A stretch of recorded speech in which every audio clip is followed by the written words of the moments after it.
आज उन्होंने कुशवाहा लगा दिया क्योंकि नीतीश कुमार लव कुश साथ दे निकले हैं।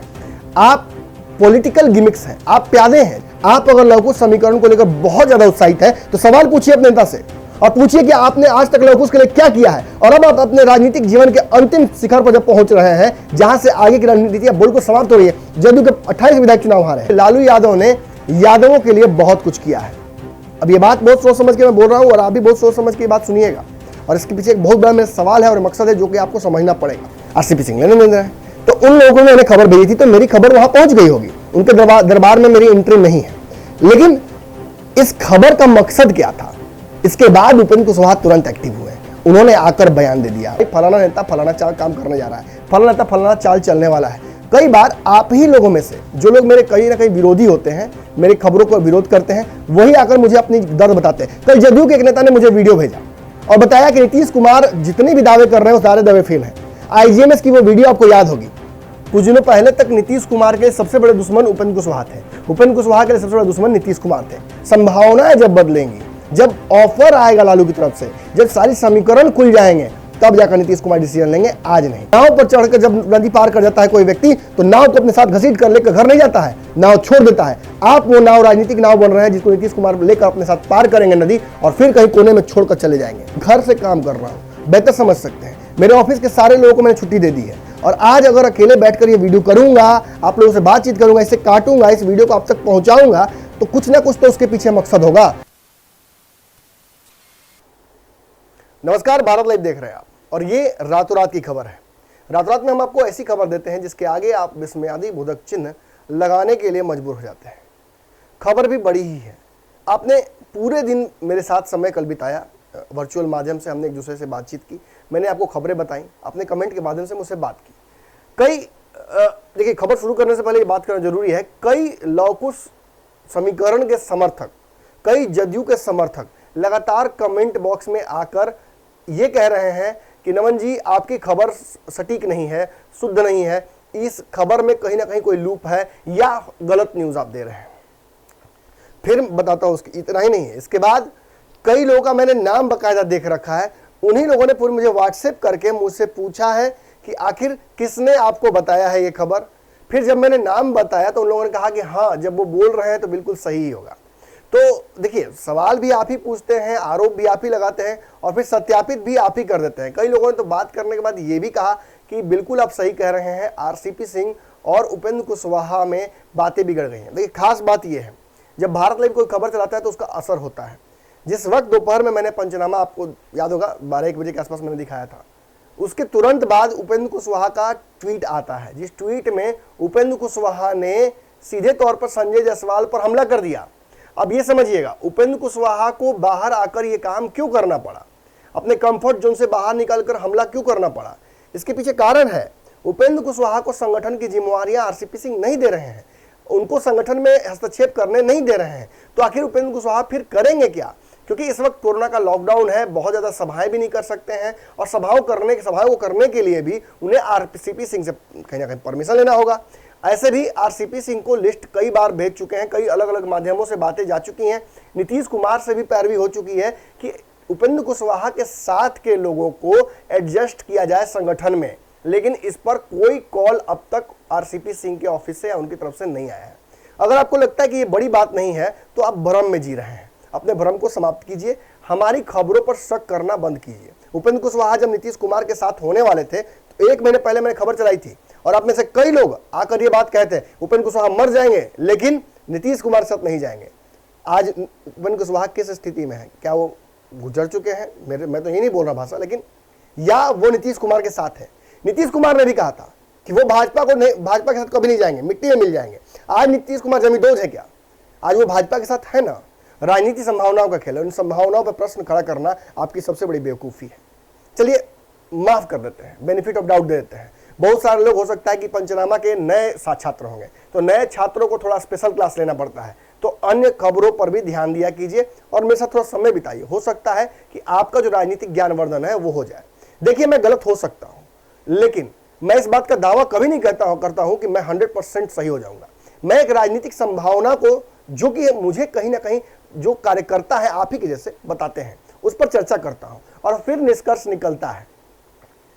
उपेंद्र कुशवाहा नीतीश कुमार में क्या संबंध है, किस तरह से दोनों की एकता हो पाई है, ये आप अच्छे से जानते हैं। कुछ दिनों पहले तक नीतीश कुमार के सबसे बड़े दुश्मन उपेंद्र कुशवाहा थे, उपेंद्र कुशवाहा के सबसे बड़ा दुश्मन नीतीश कुमार थे। लालू यादव की वापसी पर नीतीश कुमार कुछ बोलते बोलते रह जाते हैं। क्या था ये? क्या लालू यादव के साथ रिश्ते खराब नहीं करना चाहते नीतीश कुमार, या लालू यादव पर कुछ बोलकर आने वाले भविष्य की संभावनाओं को समाप्त नहीं करना चाहते? सब कुछ संभावनाओं पर टिका होता है, और राजनीति में संभावनाएं ही जब तक जिंदा है तब तक राजनीति जिंदा है। नीतीश कुमार आने वाले समय की राजनीति हमेशा करते हैं। हालांकि इस चुनाव में उन्हें अच्छा खासा नुकसान हुआ है, लेकिन जिस समीकरण को साधने की वो कोशिश कर रहे हैं, क्या वो समीकरण पहले से नहीं था? क्या नीतीश कुमार लौकुश समीकरण को पहले साध नहीं कर सकते थे? आपको एक बात बता दूं, कई लोग मुझे कह रहे थे कि आप लालू यादव की विचारधारा से ज्यादा प्रभावित लगते हैं। मैं सवर्ण हूं, ब्राह्मण परिवार से हूं, मैं सारी विचारधाराओं को अच्छे से समझता हूं। मैंने लालू यादव पर भी उतना ही रिसर्च किया है जितना कि नीतीश कुमार पर किया है, लेकिन नीतीश कुमार की राजनीति को बहुत बेहतर तरीके से समझ पाया हूं। लालू यादव की राजनीति को इतना ही समझ पाया हूं कि लालू यादव ने यादवों के लिए बहुत कुछ किया है। अब ये बात बहुत सोच समझ के मैं बोल रहा हूं, और आप भी बहुत सोच समझ के ये बात सुनिएगा, और इसके पीछे एक बहुत बड़ा मेरा सवाल है और मकसद है जो कि आपको समझना पड़ेगा। मैं उन लोगों से खास तौर पर बोल रहा हूं जो लौकुश के बड़े समर्थक हैं, जो लगातार कुशवाहा अपने टाइटल में, कल तक कुमार था लेकिन आज उन्होंने कुशवाहा लगा दिया क्योंकि नीतीश कुमार लौकुश साथ दे निकले हैं। आप पॉलिटिकल गिमिक्स हैं, आप प्यादे हैं, जिन प्यादों को राजनीतिज्ञ अपने हिसाब से कभी हिंदू बना लेते हैं, कभी दलित बना लेते हैं, कभी कोई और जात के नाम पर बना लेते हैं आपको, और आप बन जाते हैं। मधुबनी में घटना होती है, ब्राह्मणों के एक संगठन ने वहां पे जो राजपूत समाज के लोग हैं उनको मार दिया। पूरे मैंने देश के ब्राह्मणों पर इल्जाम लगा दिया गया। कहीं भी बम विस्फोट होता है, कहीं भी कोई ऐसी घटना होती है प्रिय जिसको टेररिस्ट एक्ट कहा जा सकता है, सीधे मुसलमान समाज पर आरोप लगा दिया जाता है। आपको याद होगा मेरा पंचनामा, मैंने ब्राह्मणों की जितनी फजीहत की थी, मैंने सभी ब्राह्मणों की फजीहत नहीं की थी, मैंने उन लोगों की फजीहत की थी जो रावण को अपना आदर्श मानते हैं। याद होगा आपको। इसी तरह से अपने समाज में जो कमी हो रही होगी, जो गलती हो रही है, या जो फायदा उठाना चाहते हैं राजनीतिक, उनके खिलाफ आपको भी आवाज उठानी पड़ेगी। केवल एक नमन मिश्रा से नहीं होगा। आप अगर लौकुश समीकरण को लेकर बहुत ज्यादा उत्साहित है तो सवाल पूछिए अपने नेता से, और पूछिए कि आपने आज तक लौकुश के लिए क्या किया है, और अब आप अपने राजनीतिक जीवन के अंतिम शिखर पर जब पहुंच रहे हैं, जहां से आगे की राजनीति बिल्कुल समाप्त हो रही है। जदयू के 28 विधायक चुनाव हारे हैं, और आगे चल के आपको क्या लगता है कि जदयू के लिए बहुत बढ़िया समय आने वाला है?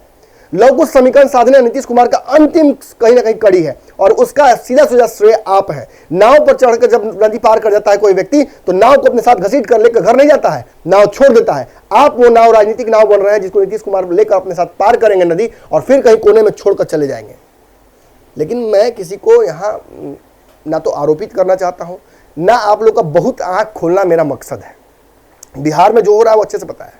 मैं एक राजनीतिक चैनल का संपादक हूँ, प्रयास करता हूं कि आप लोगों के कुशल क्षेम के अलावा राजनीतिक खबरें लगातार चलती रहे। घर से काम कर रहा हूं, बेहतर समझ सकते हैं। मेरे ऑफिस के सारे लोगों को मैंने छुट्टी दे दी है, और आज अगर अकेले बैठकर ये वीडियो करूंगा, आप लोगों से बातचीत करूंगा, इसे काटूंगा, इस वीडियो को आप तक पहुंचाऊंगा, तो कुछ ना कुछ तो उसके पीछे मकसद होगा।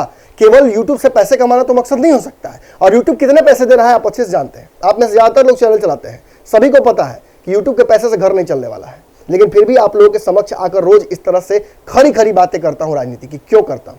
मेरी उपयोगिता यही है, मेरे पास जो स्किल है वो यही है। मैं इसी आधार पर आपको वक्त से पहले आगाह कर सकता हूं कि भाई फलाना नेता फलाना काम करने जा रहा है, फलाना नेता फलाना चाल चलने वाला है। कई बार आप ही लोगों में से जो लोग मेरे कहीं ना कहीं विरोधी होते हैं, मेरी खबरों को विरोध करते हैं, वही आकर मुझे अपनी दर्द बताते हैं। कल जदयू के एक नेता ने मुझे वीडियो भेजा और बताया कि नीतीश कुमार जितने भी दावे कर रहे हैं वो सारे दावे फेल हैं। आईजीएमएस की वो वीडियो आपको याद होगी। जदयू के कार्यकर्ता, किसी क्षेत्र के बड़े नेता जब आईजीएमएस में अपने परिवारजनों को इलाज कराने आते हैं तो उनको झेलना पड़ता है अफसरशाही, और फिर वीडियो बनाकर वो नीतीश कुमार की कलई खोलते हैं। कल तक उन्होंने भी मुझे गाली दी होगी और कहा होगा कि आप नीतीश कुमार के विरोध में पैसा लेकर बोलते हैं। देखिए, मेरा यह भी मकसद नहीं कि मैं आपके पैर के नीचे से जमीन खिसका दूं। राजनीतिक जमीन और भ्रम जब तक जिंदा रहता है तब तक व्यक्ति भी जिंदा रहता है राजनीति में, मैंने पहले भी कहा था। लेकिन एक बात आपसे जरूर कहना चाहूंगा, लालू यादव ने यादवों के लिए क्या नहीं किया। आज भी बिहार के यादव को, लालू यादव को भगवान मानते हैं, तो उसके पीछे एक राजनीतिक कारण तो नहीं हो सकता है, जाति कारण नहीं हो सकता है, वरना ब्राह्मण समाज के नेताओं को तो माथा पर बिठा के लोग घूम रहे होते हैं। इसके पीछे कारण क्या है कि लालू यादव ने हमेशा यादव समाज के लिए काम किया है, हमेशा यादवों को प्राथमिकता दिलाई है, हमेशा नौकरी दिलाई है, हमेशा उनके सुख दुख में साथ दिया है। आपके नेता ने कब दिया साथ आपका?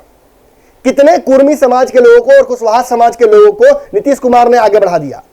एक अगर बात करें आसपास तो उमेश कुशवाहा राजनीति का हिस्सा है, क्यों नहीं चुनाव से पहले उनको बना दिया गया? क्यों नहीं उपेंद्र कुशवाहा को पहले साथ में लेकर आए? उपेंद्र कुशवाहा की राजनीति समाप्त करने में नीतीश कुमार ने कोई कसर छोड़ी थी क्या?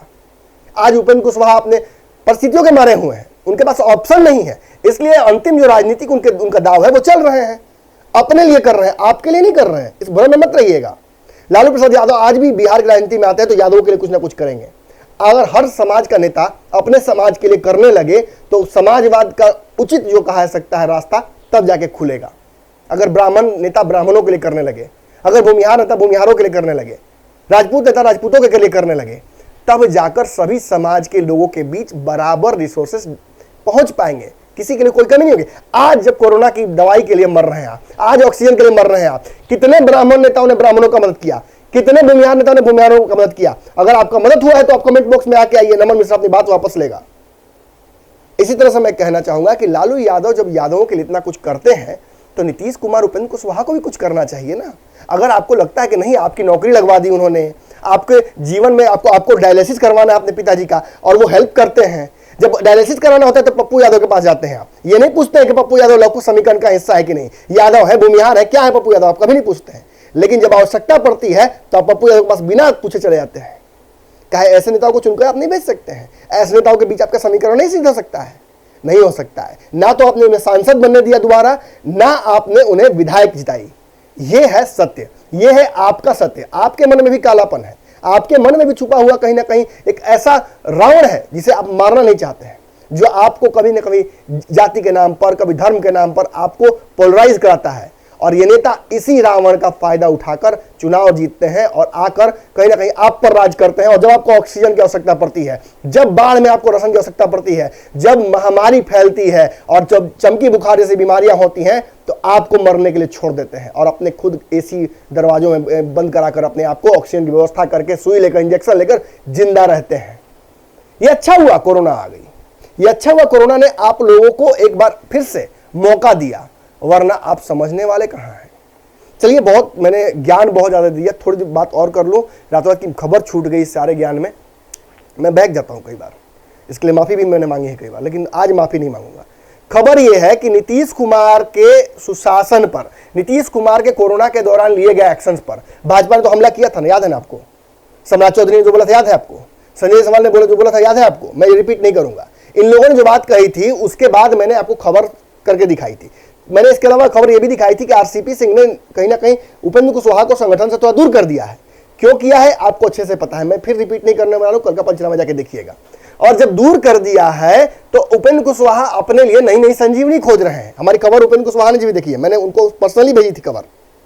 और जितने भी उनके आसपास के नेतागण हैं जो अब किसी काम के नहीं है, सब बेरोजगार हो गए हैं, सबको संगठन में जिम्मेवारी चाहिए, कोई दे नहीं रहा है, आरसीपी सिंह लेने दे रहे हैं, तो उन लोगों को मैंने खबर भेजी थी, तो मेरी खबर वहां पहुंच गई होगी। उनके दरबार में मेरी एंट्री नहीं है। लेकिन इस खबर का मकसद क्या था?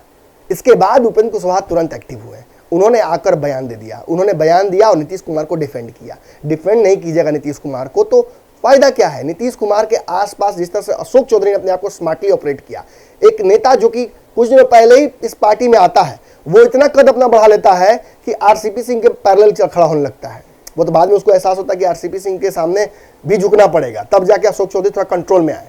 लेकिन उपेंद्र कुशवाहा के लिए संभावनाएं यहाँ बहुत कम है। उपेंद्र कुशवाहा एक ट्रॉफी की तरह है जिसे नीतीश कुमार पोंछ पाँच कर जब दिखाना होगा तभी सामने लेकर आएंगे, अन्यथा वो घर के किसी संदूक में पड़ी होगी। आज उपेंद्र कुशवाहा जिस तरह से सामने आकर भाजपा के लोगों को कन्फ्रंट कर रहे हैं, नीतीश जी ये भी नहीं चाहते हैं। नीतीश नहीं चाहते हैं कि इस वक्त भाजपा के साथ रिश्ते खराब किए जाए, क्योंकि नीतीश कुमार अपने फुल राजनीतिक हेल्थ में इस वक्त नहीं है। नीतीश जो समीकरण साधना चाहते हैं वो सितंबर अक्टूबर तक होगा, अगस्त तक तो कहा जाता कि सब कुछ शेड्यूल रहेगा। लेकिन खबर आई कि जो कार्यक्रम होने वाला था बड़ा, उसमें भी विघ्न लग गया है कोरोना की वजह से। आपको बता दें कि नीतीश कुमार के खिलाफ जो एक कुर्मी सेना का जो कार्यक्रम शुरू हुआ था, जिसके सतीश कुमार, जिसकी भेंट भी मैंने कराई थी आप लोगों से, वो भी करना चाहते थे, वो भी हॉस्पिटल में है, उनकी भी तबीयत खराब है, तो वो भी समीकरण अभी सब नहीं पाएगा। यानी नीतीश कुमार का जो लवकुश समीकरण है वो कोरोना की वजह से थोड़ा सा रुक गया है।